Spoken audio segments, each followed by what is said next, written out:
রাধে রাধে। গীতার মূল্যায়নের আগের ভিডিও ছিল গীতার দ্বিতীয় অধ্যায়ে 37 নম্বর শ্লোকে অনুবাদ সহ ব্যাখ্যা করে বলেছিলাম।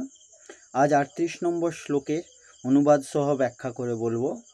38 নম্বর শ্লোক সংস্কৃতে বলা হয়েছে,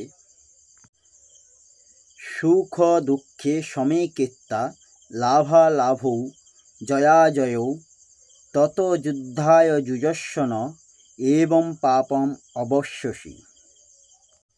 এর অনুবাদ হলো, সুখ দুঃখ, লাভ ক্ষতি ও জয় পরাজয়কে সমান জ্ঞান করে তুমি যুদ্ধের নিমিত্তই যুদ্ধ করো, তাহলে তোমাকে পাপের ভাগী হতে হবে না।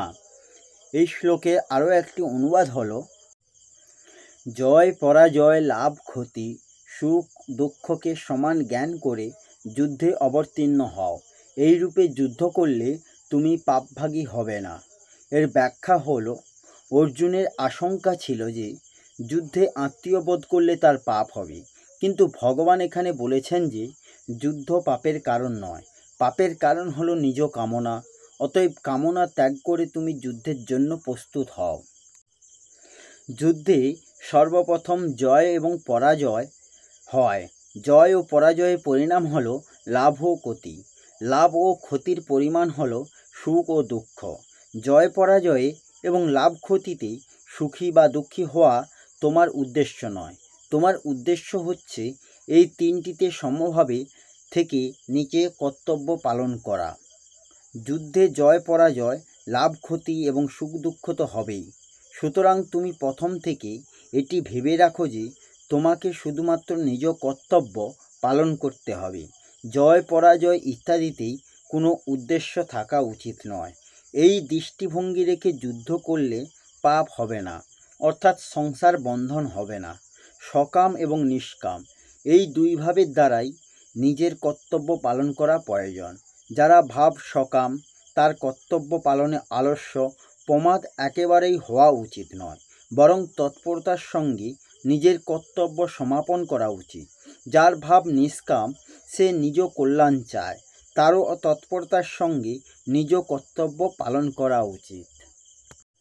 সুখ এলে ভালো লাগে এবং চলে গেলে খারাপ লাগে, দুঃখ এলে খারাপ লাগে এবং চলে গেলে ভালো লাগে। সুতরাং এদের মধ্যে ভালো কি, খারাপই বা কী? অর্থাৎ দুই সমান এক। এইভাবে সুখ দুঃখে সমবুদ্ধি রেখে তোমার নিজ কর্তব্য পালন করা উচিত। তোমার কোনো কর্মের সুখের লোভে প্রবৃত্ত হওয়া এবং দুঃখের ভয়ে নিবৃত্ত না হওয়াই উচিত। কর্মে তোমার প্রবৃত্তি এবং নিবৃত্তি শাস্ত্র অনুযায়ী যেন হয়। এখানে পাপ শব্দটি পাপ এবং পুণ্য দুইয়েরই বাচক, যার ফল হলো স্বর্গ এবং নরক প্রাপ্তিরূপ বন্ধন, যার দ্বারা মানুষ নিজ কল্যাণ থেকে বঞ্চিত হয় এবং বারবার জন্ম মৃত্যু বরণ করে। ভগবান বলেছেন যে, হে অর্জুন, সমত্বে স্থিত হয়ে যুদ্ধরূপ কর্তব্য কর্ম করলে পাপ এবং পুণ্য কোনোটিতেই তোমার বন্ধন হবে না। এই শ্লোকের আরও একটি ব্যাখ্যা হলো, ভগবান এখানে স্পষ্টভাবে অর্জুন বলেছেন যে যুদ্ধের নিমিত্তই কেবল যুদ্ধ করতে, কেননা তিনি এই যুদ্ধই চেয়েছিলেন। কৃষ্ণ ভাবাময় কার্যকলাপের ক্ষেত্রে সুখ বা দুঃখ, লাভ বা ক্ষতি, জয় বা পরাজয়ের বিবেচনা করা হয় না। সব কিছু ভগবান শ্রীকৃষ্ণের জন্যই সম্পাদন করা উচিত। এটি হচ্ছে আপ্রাকৃত চেতনা। সুতরাং তার ফলে কর্মের কোনো প্রতিক্রিয়া থাকে না।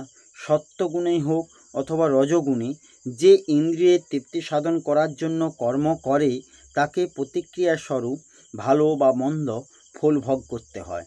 কিন্তু যে কৃষ্ণ ভাবাময় কার্যকলাপে সর্বতোভাবে আত্মনিয়োগ করছে আর তার সাধারণ কার্যকলাপের মতো কারোর কাছে বাধ্যবাধকতা থাকে বা কারোর কাছে সে ঋণীও থাকে না, যিনি সমস্ত কর্তব্যকর্ম পরিত্যাগ করে শ্রীকৃষ্ণ বা মুকুন্দের চরণে নিজেকে সর্বতোভাবে উৎসর্গ করেছে, তিনি দেবতা, ঋষি, জনসাধারণ, পিতৃপুরুষ কারোর কাছেই ঋণী বা বাধিত থাকেন না। এই শ্লোকে অর্জুনের প্রতি এটি শ্রীকৃষ্ণের পরোক্ষ ইঙ্গিত এবং পরবর্তী শ্লোকে এই বিষয়টি আরও স্পষ্টভাবে আলোচনা করা হবে। এই হলো গীতার দ্বিতীয় অধ্যায়ে 38 নম্বর শ্লোকের অনুবাদ সহ ব্যাখ্যা। আসবো পরের ভিডিওতে। রাধে রাধে। জয় শ্রীকৃষ্ণ। জয় গীতা।